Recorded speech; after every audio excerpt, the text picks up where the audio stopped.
На Али Ахмети му смета што неговата партија нема шанса да стигне до премиерското место или пак што актуелниот премиер како минатите не игра како што тој свири. За него ова, но и расчистувањето на партиските кадри на ДУИ низ институциите било назадување на правата на сите албанци. Помош за ова бара од косовската влада која одржа заедничка седница со македонската. Од нула учество во јавната и државната администрација, албанците успеа да создадат историја со изборот на првиот премиер албанец во Македонија. Ова не беше само триумф за албанците, туку и победа за идејата за еднаквост меѓу народите и дека секој граѓанин без разлика на етничката припадност заслужува еднакви можности. Денес овие достигнувања се во опасност од уништување.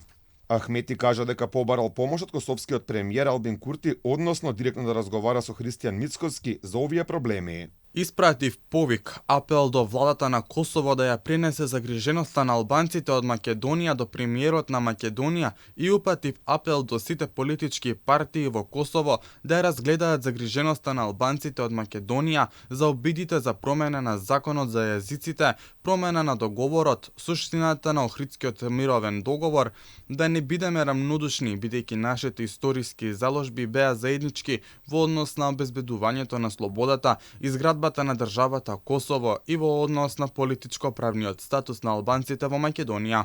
Од коалицијата Вреди пак велат дека промената на власта донела до зајакнување на односите меѓу Македонија и Косово. Со доаѓањето на Вреди во владата на Македонија, односите меѓу двете држави само се продлабочија и соработката се зголеми. Кога со земјата управуваат вистинските луѓе, не недостасуваат правилни одлуки. Од тука одлуката на владата на Македонија е да ја одржи првата меѓувладина средба во Приштина, е една од најдобрите одлуки што докажува дека нашата земја е заинтересирана и вложи напори за градење на односи на задоволително ниво со соседите кои не обкружуваат. Националистичката реторика последниот период станува еден вид заштитен знак на ДУИ. Ахмети дури и кажа дека албанците ќе станеле на нозе доколку Уставниот суд донесел одлука за измени или укинување на законот за јазици.